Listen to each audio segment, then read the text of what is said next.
Cargo freight is measured in the industry in this thing called 20-foot equivalent unit, or TEU, which is conveniently equal to one shipping container that is 20 feet long.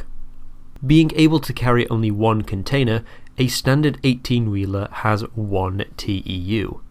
A container ship like this one, the Cap San Lorenzo, has room for 9,600 containers and so has 9,600 TEU. Using energy efficiency statistics provided by the EPA, we can calculate the carbon emissions produced by both of these methods of transport. Unfortunately, it's half in Yankee measurements and half in metric, but we'll roll with it, and you're all here because you like mathematics, so it just adds flavour to the fun. A journey's carbon dioxide emissions in metric tons is calculated by the distance multiplied by the size of the shipment multiplied by the vehicle's emissions factor, which is a measurement of how much the vehicle pollutes. A list of emissions factors is handily provided in this document by the EPA. For the truck, we measure in miles and imperial tons. First thing you want to do is calculate the ton miles. 1 ton mile is the equivalent of shipping 1 ton 1 mile. Keeping it simple, we'll do a 1,000 mile trip with 20 imperial tons of pears. 1,000 miles times 20 tons is 20,000 ton miles. Next, we'll need the emissions factor. According to the EPA, for an average 18-wheeler, it's 161.8 grams of CO2 per ton mile. Multiplying the emissions factor by ton miles gives us 3,236,000 grams of CO2, or 3.24 metric tons of carbon dioxide. Now we'll make the same trip carrying the same cargo with the container ship. Unhelpfully, the EPA doesn't list cargo transportation statistics in imperial. Instead, we measure in TEU kilometers. However, the formula is still the same and still produces the CO2 emissions in metric tons.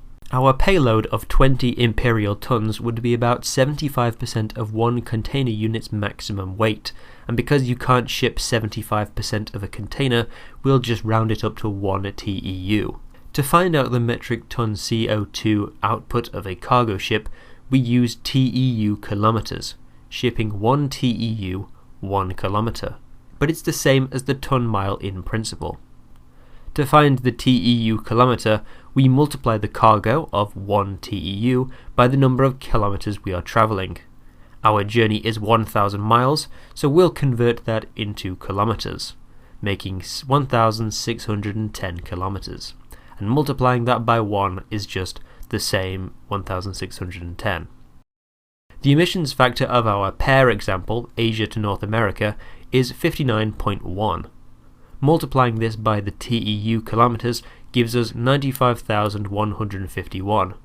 That's the weight of the CO2 emissions in grams, which is 0.095 metric tons of CO2.